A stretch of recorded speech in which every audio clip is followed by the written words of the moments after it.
You don't remember being born. You don't remember your first word, your first step, or the first time someone held you and you looked up at their face. You don't remember learning what a dog was, or the first time you tasted something sweet, or the moment you figured out that your hands belonged to you. And here's the thing, those moments happened. They were real. You were there. You were conscious. You were feeling things, experiencing things, processing an entirely new world at an astonishing rate. And then it just vanished. Everything before roughly age 3 is gone for most people. Some people have a fragment or two from age 4, a birthday, a car ride, a smell. But the first years of your life, the most dramatic period of growth and learning your brain will ever undergo, exist in almost complete silence. No memories. Nothing. So where did they go? Because this isn't like forgetting where you put your keys. This is a systematic, near total erasure of the first chapter of your existence. And for a long time, nobody could satisfactorily explain why it happens. Now we have some answers, and they are genuinely fascinating. Let's start with the obvious question. Were you even conscious back then? Were you actually experiencing anything worth remembering? Yes. Unambiguously yes. Infants are not passive receivers of sensory input. They are active, curious, emotionally responsive beings from extremely early on. Newborns can recognize their mother's voice within hours of birth, they heard it in the womb, and the memory of that sound is already encoded before they've even seen daylight. Within days, they show preferences. They respond differently to faces they've seen versus faces they haven't. They cry differently for hunger versus pain versus loneliness. There is someone home. A real experience in consciousness is present from the very beginning. And yet, none of it sticks. Not in a form you can access now. The first major clue to understanding why comes from looking at what memory actually is, and how it gets built. Memory isn't a recording. This is probably the most important thing to understand about how the brain stores experience, and it's wildly counterintuitive. When something happens to you, your brain doesn't hit a record button and file away a video clip. What it does is far messier, and far more interesting. Different aspects of an experience get processed by different brain regions simultaneously. The emotional content goes one place. The sensory details go somewhere else. The sequence of events, the narrative of what happened, goes somewhere else entirely.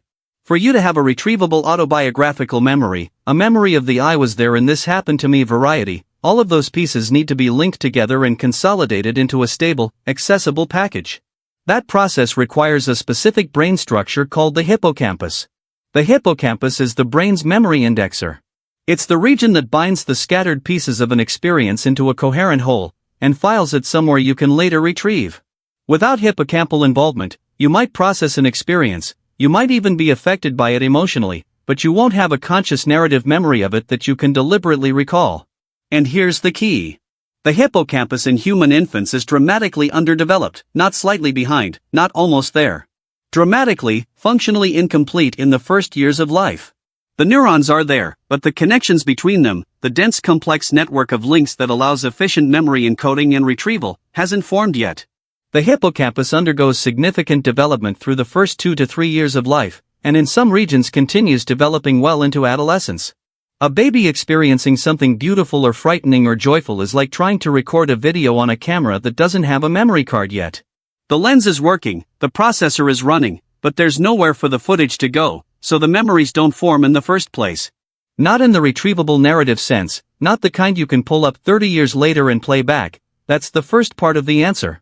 But it's not the whole answer, because it still doesn't explain why most people can't access memories from age 2 or 3, even though the hippocampus is considerably more developed by then than it was at birth. This is where it gets even more interesting.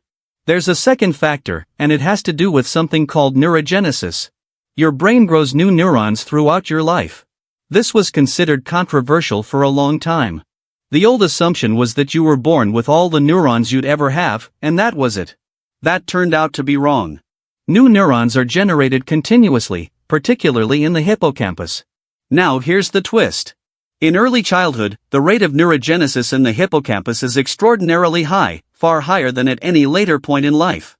The infant brain is generating new hippocampal neurons at a rate that simply doesn't happen in adults, and all of those new neurons need to be integrated into the existing network. They need to find their place, form connections, wire themselves into the system. That integration process is disruptive. It destabilizes existing connections. It essentially rewires the filing system. Think of it like this. Imagine you have a library, not a big organized library, a young chaotic one that's adding hundreds of new shelves every single day. Books are being added faster than they can be properly cataloged. The organization system keeps changing as new sections are built. Old books don't necessarily stay where you put them because the shelves themselves keep moving. That's your hippocampus in the first few years of life. The very thing that makes the infant brain so extraordinarily good at learning, that explosive growth, that relentless generation of new neurons, is simultaneously the thing that makes it almost impossible to form stable long-term memories. Rapid neurogenesis trades away memory consolidation in exchange for learning capacity.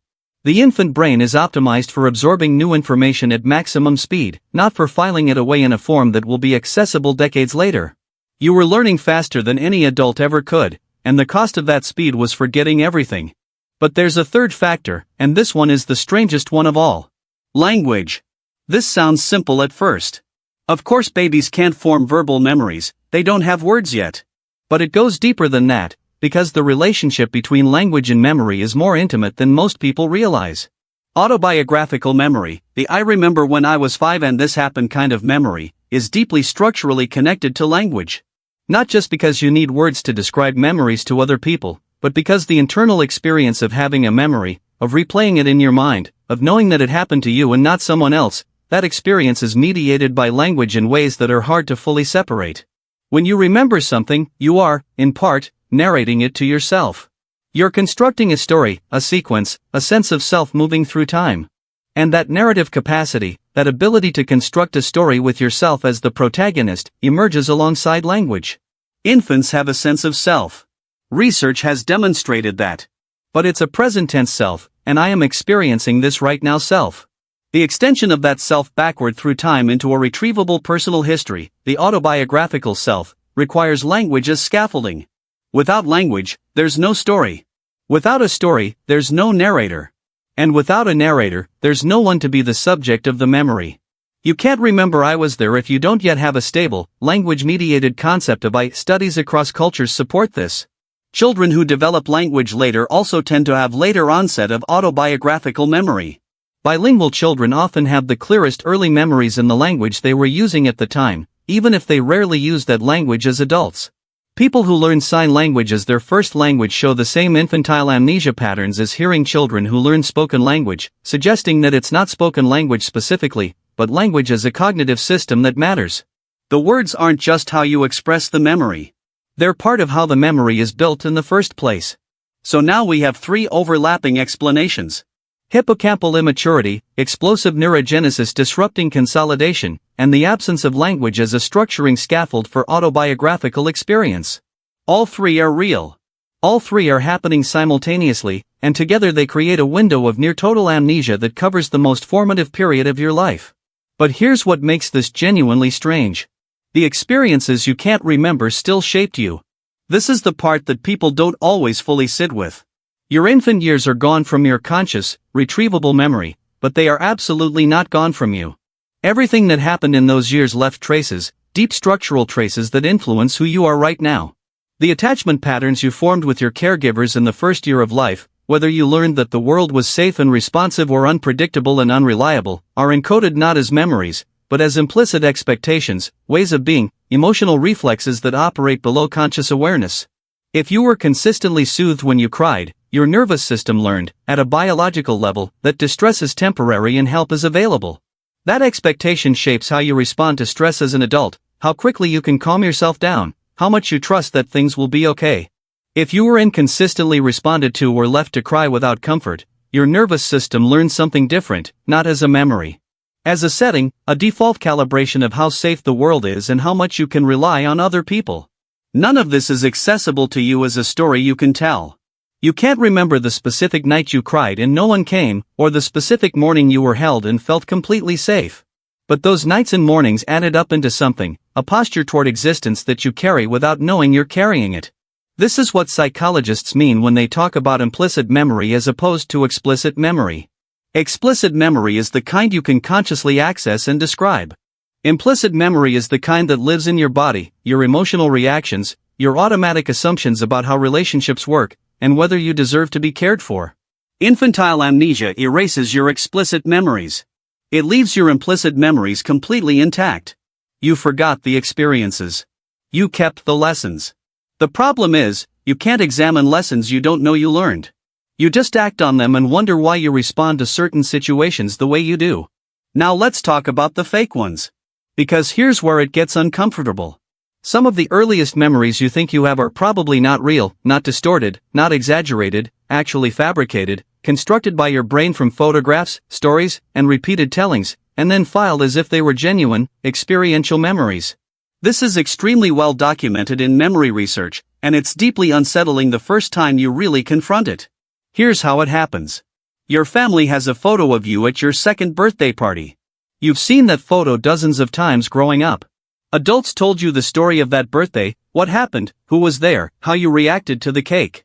You heard that story enough times that your brain eventually built a mental representation of the event. And then at some point, your brain filed that mental representation in the same place as actual memories.